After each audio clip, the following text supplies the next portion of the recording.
Hello అందరికీ. మీరు చూస్తున్న ఈరోజు వచ్చేసి ఫిల్లింగ్ కప్ కేక్స్ ప్లస్ ఈ షేడ్ యూస్ చేశానండి అవి డెకరేట్ చేయడానికి. కప్ కేక్స్ ఫిల్లింగ్ అనమాట. ఫ్లేవర్ వచ్చేసి butter scotch and white forest అనమాట.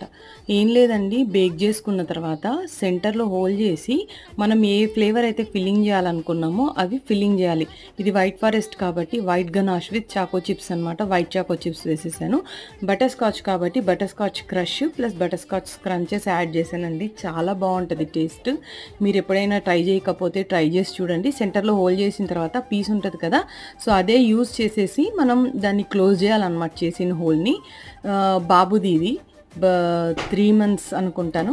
సో 3 months కంప్లీటెడ్ అనేసి వాళ్ళు చేయించుకున్నారు. సో ఇలాగా నేను 1M and 46 number nozzle use చేసి నేను చేసేసాను డిజైనింగ్. మీకు ఈ లుక్ ఎలా అనిపించిందో కామెంట్ చేయండి. ఉంటాను, బాయ్.